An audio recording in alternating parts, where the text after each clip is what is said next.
They say the wind in Igodo village carries stories, stories too fearful to say aloud, yet too loud to silence. For months, it was just whispers. But now, they come with names, and faces. And grief. It all started with little Ife. One day, she was helping her mother grind yam flour. The next, only her laughter remained, haunting the silence she left behind. Ife was just here, says the crying mother. She was just here. The gods know I did not blink before she vanished.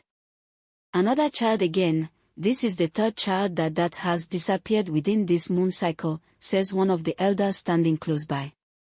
This is getting out of hand already, nobody knows who will be the next victim, said the other elder. Must the whole village be left without a child before the king would do something about this? The king must act now. Otherwise we will revolt, says other village youth on the same scene. But the palace offered silence, veiled in words. The king, a once beloved father of the land, now hesitated, not out of fear of the unknown, but fear of what he already knew. Following the disappearance of the last child Ife, and with the villagers having exhausted their patience with the king doing little or nothing about it, the councilman decided to convey the worries of the people to the king. In the evening of that same day, the councilman arrived at the palace, accompanied by two of the village elders, sitting face to face with the king.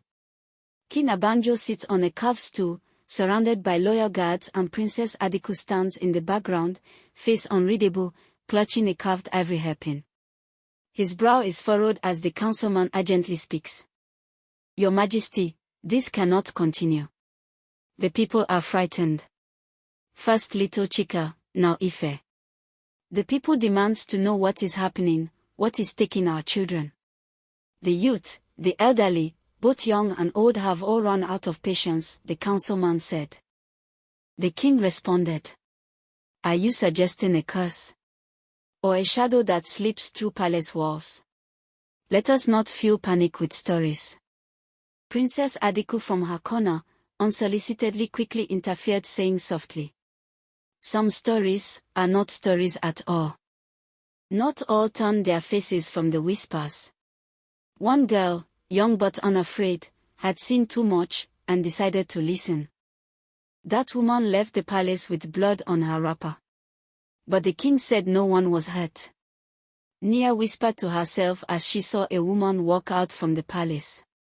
This was Chika's home, Nia whispered to herself as she tiptoes through an abandoned hut in the village outskirts. Chika was the first child to vanish.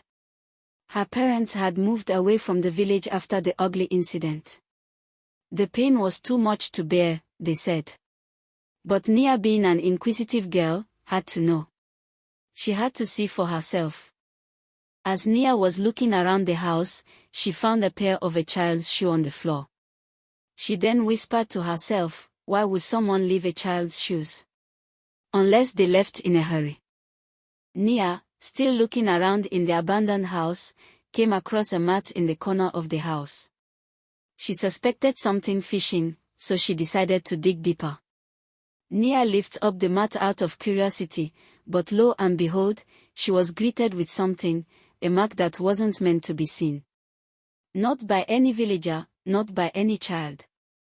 Etched into the dirty floor, is a strange symbol, a spiral inside a circle, marked in red pigment. Nia, caught in shock, immediately recognized the symbol. This is palace script. I've seen it on Princess Adaku's fan, she said. While Nia, still trying to process things that are unraveling, an elderly woman appeared. She was hunched and veiled. Standing in the doorway, casting a long shadow behind Nia. The old woman, in a calm but firm tone, said, Child, don't you think some stones are better left unturned? Nia, turning in surprise, replied.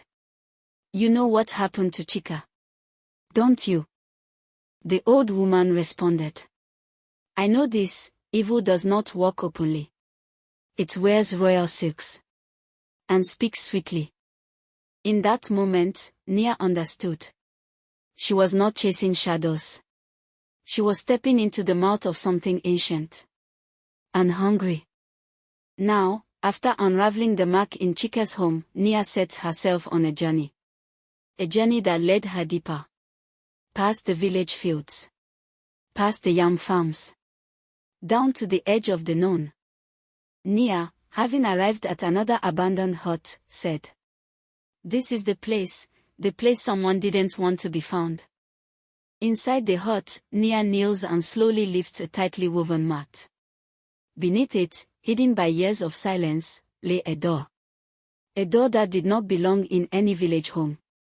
What is this? Nia imagined, breathing very hard. It was a hidden tunnel, a tunnel that only exits to its creator. Nia, at this point, it is of no return. So, she dared and proceeded into the dark narrow earthen tunnel with a torch she had fashioned from dry palm fronds. The walls are carved with disturbing symbols. Her eyes widen in horror and tension.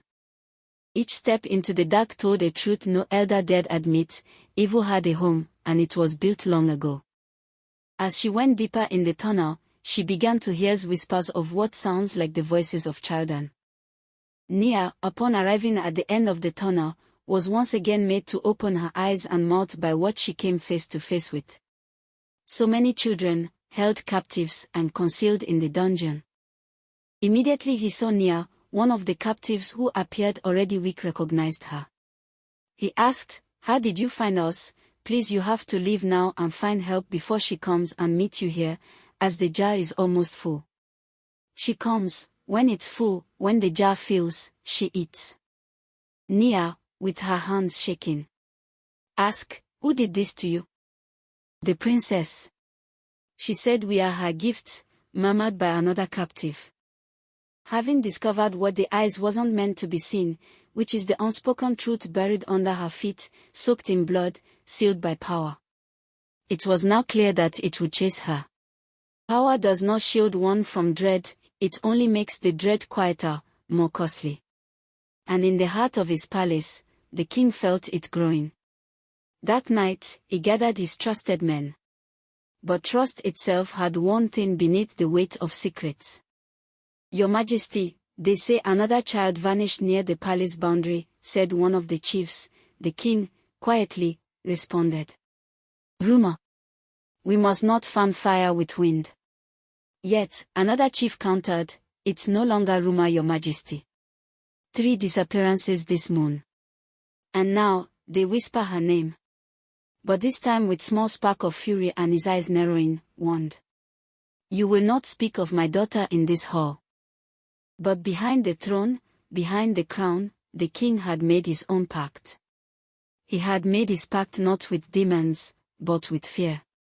The fear of losing her. Of breaking the illusion of a perfect kingdom. He sits before the gods of his ancestors and offers supplications. "Forgive me, the gods of my ancestors, I was only trying to protect her. I did not know it would grow. I thought the hunger would fade. That the blood would end with one child." In a private chamber, the king confronts Princess Adaku. She sits calmly, sharpening a bone hairpin, her eyes unreadable. The king asked in a low voice, "You told me the spirits asked only once." The princess replied, "They changed their minds." And the king asked again, "And you? Did you change, or were you always this?" Then, the princess smiling faintly said, "You loved me more than truth, father. That is your sin." The king once saw his daughter as the moon, distant, luminous. But now, he saw the shadow eating it from within. It began with wailing, not of mourning, but of rage. Rage that fed on silence. Rage that remembered every lost name. At the center of the village, there is a shrine tree. Villagers gather. Women hold warm cloths of their missing children. Elders whisper. A town crier beats his drum slowly. And the sky is heavy above. Town crier shouted, "Another child vanished in the night. And the girl named Nia is gone too." Elder Daimeji, stunned upon hearing this, asked, "Nia? The one who asked questions?" "Yes," whispered another woman. "She went near the palace last night. She never came back." With Nia gone, fear tightened like a drum skin. But fear could only hold so long before it snapped. A ragged woman stumbles into the square holding her daughter's shoe. Her scream cuts through the morning stillness. This is Amina's mother, one of the missing children. She cried out loud saying, "You said she ran away. You lied. The palace took her." The villagers once whispered. Now, they are shouting. They once wept. Now they roar. A ring of villagers stands in the square. Spears are raised. Pestles. Farming machetes. Anger burns behind every face. That even the sky looks afraid. The guards won't act. Then we will march by sunset, said Toba, the young blacksmith. Elder Daimeji, giving morale to the angry village youths, exploded. No more silence. Let the king hear our names before he forgets them too. As they set on, they had no armor, no drums of war, only pain, names in their throats, and truth finally too heavy to carry in whispers. Some truths burn behind the eyes. Nia did not run from fear, she ran with the names of the forgotten, the innocent, the chained. Finally, she stumbles out of the tunnel just before dawn.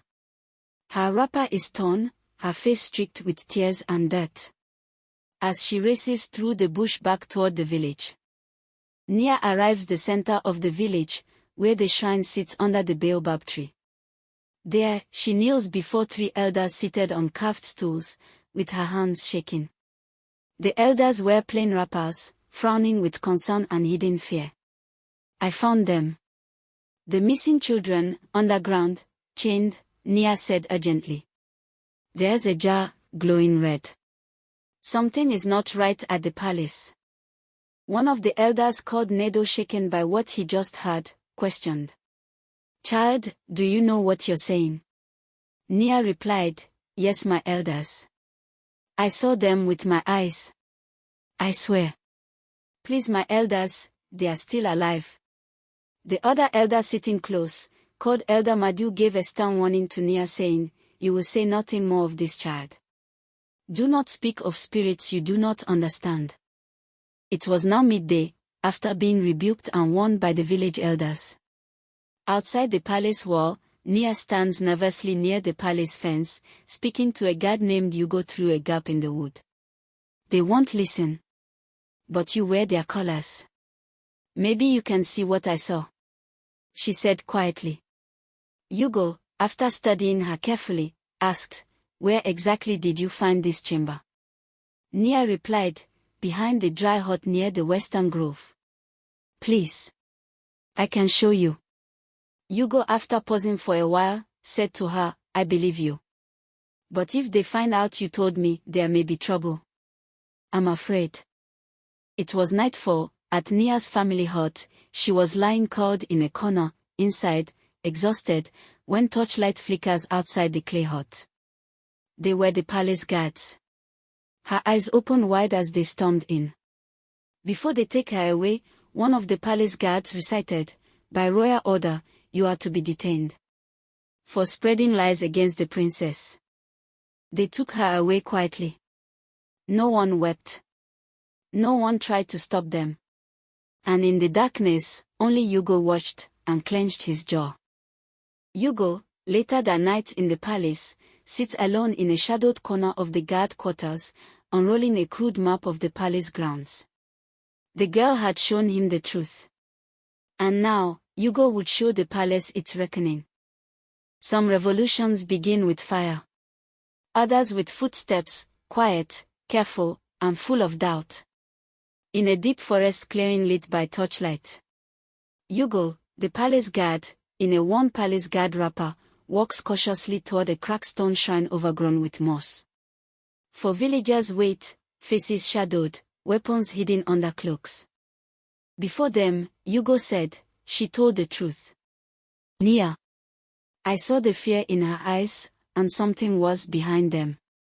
Now, Elder Daimeji in a low, but sharp tone, Then why are you only coming now? Hugo replied, Because I helped her, and they still took her. Kemi the palace maid stepped forward and unveiled herself, after being convinced of Hugo's genuinity. She said, "I have seen the chamber too. One day, I was made to clean near there, and I heard the singing. One voice is a whisper, but two become a spark." The five order over a dirt map of the palace. Red clay marks the hidden corridor. A twig is placed at the location of the underground room. Ugana chants softly, touching protective beads. They thought her mad. A relic of old gods, muttering to shadows. But she had seen this before, and she had waited for the fire to return. Moments later, while they were still within the hidden shrine, the flames dim as a cloaked figure steps into the clearing. It was an elderly woman emerging from the shadows of the shrine's rear. Upon setting eyes on the old woman, Priest Ugana in soft and reverent tone said, "Mama Ejoka. You heard the call." The old woman in a low and gravelly voice responded, "The blood is awake. The jar is full. And the line between flesh and spirit grows thin." Hugo, becoming uneasy, asked, "You knew this would happen?" The old woman replied, "I warned the girl. Nia. She went anyway, and that is why she must be saved." The ancestors had turned their backs. The land would not heal until the hunger was buried with fire. The old woman performing some incantations draws a circle in the red dirt and places 4 cowries inside it. Smoke rises unnaturally from the center. A flicker of a child's voice seems to echo faintly from within. She said, "If you go in blind, the jar will claim you too. But if she still carries the carved thread I gave her." She had not finished talking when Kemi the palace maid interrupted her. "Yes. I saw her tie it around her ankle before they took her." Old woman nodded, saying, "Then there is still time." A kingdom born in silence now trembled under the weight of voices. Few. Quiet. But deadly. Deeper within the shrine's shadow, the resistance group circles around the stone altar. A charcoal map of the palace layout is etched into it. This is where they bring in dry goods. It is rarely guarded. "I've used it before," said the Hugo, the former palace guard. Toba, on the other hand, said, "We'll need blades." Smoke. Distraction near the front gate. So, the planning went on. Kemi, the former palace maid, also disclosed, "I know where the keys are kept." To the cellar. To her chamber. "Forget the keys," the old woman said. "The jar must be broken. If not, her spirit will return again and again, even if the body burns." They came from fields, from kitchens, from temples long ignored. And together, they would remind the palace that even the smallest spark can burn down a throne. Even a crown of iron will tremble when it rests on a head filled with guilt. Inside the royal palace, the war chamber. The king stands before his advisors. Rain drums on the roof. 2 guards whisper uneasily.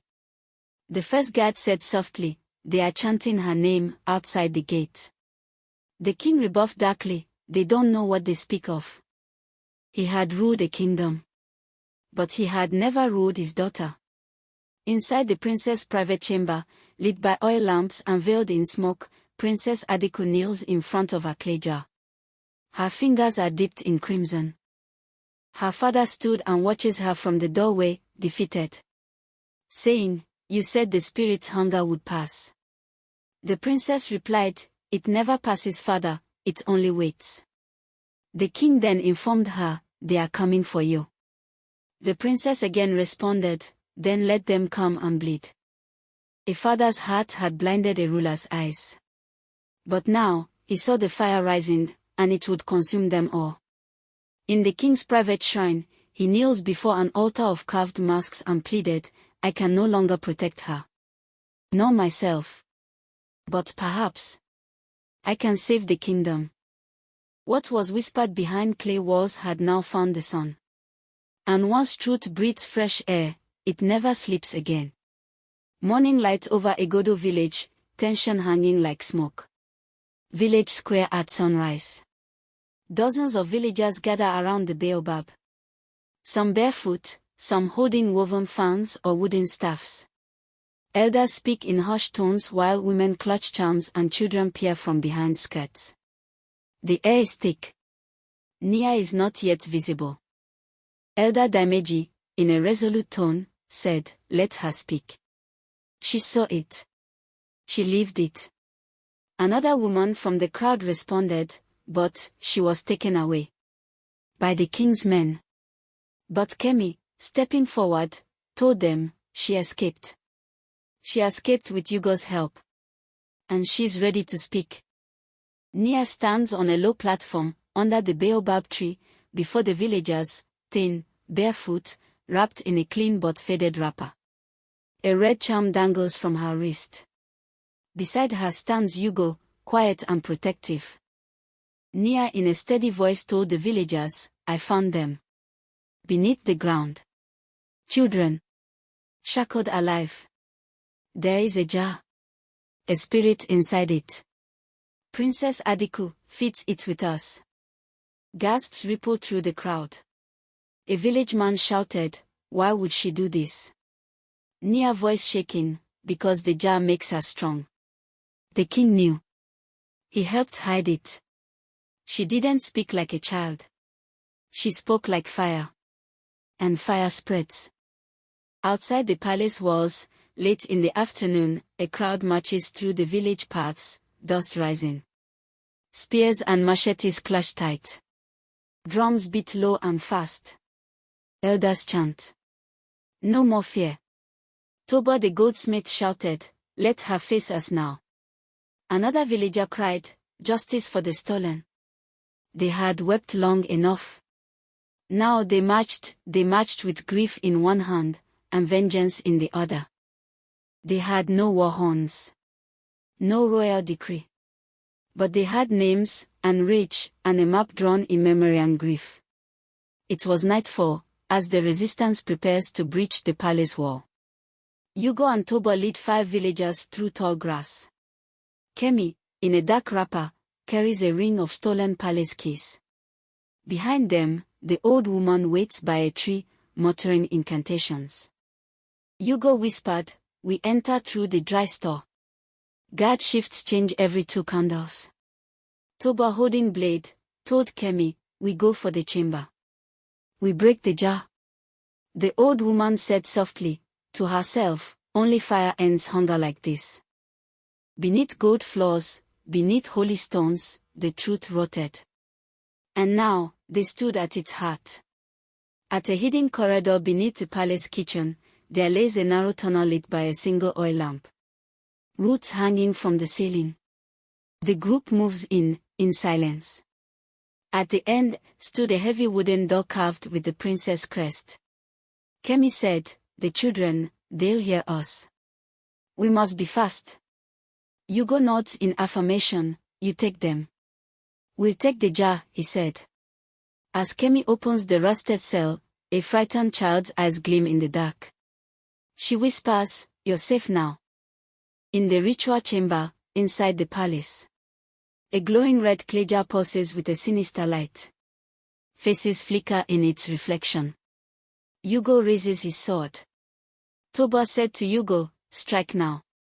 A distorted whisper echoes from inside jar as he strikes, "Hunger never dies." "Then starve," said Yugo, gritting his teeth as he strikes the jar with his sword. It cracked, not like clay, but like bone.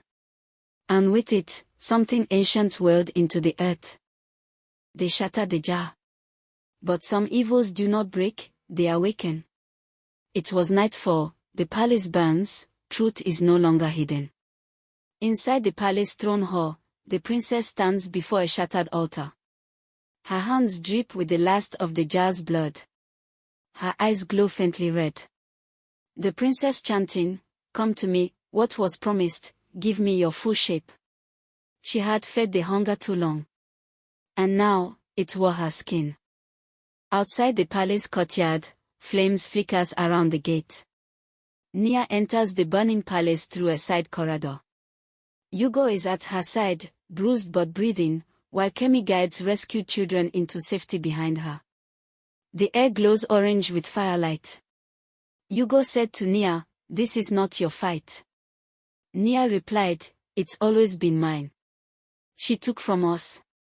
She made us ghost. Not every warrior needs a blade. Some carry only memory. And that is sharper." In the palace throne room, now cracked and glowing with red cracks beneath the stone, Nia stood face to face with the princess before the smoking throne. Adaku's face is transformed and inhuman. Behind Nia, fire burns along the carved ceiling. She holds only a clay charm, the red thread tied at her wrist. Adaku said to Nia, "You think truth saved you. Truth is weak. Pain is strong. Hunger, eternal." Nia softly replied, "But you are not eternal. You're afraid. That's why you fed it." Nia lifts the charm and throws it into the last of the blood pool. The glow vanishes. Adaku screams, but it is no longer her voice. The palace cracks from within. She did not strike her down. She starved the thing that kept her alive. And when it fled, it took Adaku with it. The next morning, in the village square, ashes fall softly. The villagers gather beneath the baobab. The palace smolders in the distance. Freed children are fed and clothed. Elders offer silent prayers. Nia sits quietly, wrapped in clean cloth, her charm now tied to a staff planted in the ground. "The hunger is gone," said Elder Daimeji. "Nia, yes. But we must remember it. Or it will return." And so the girl who once uncovered the jar now carried its story. For kingdoms can be rebuilt, but stories protect what walls cannot.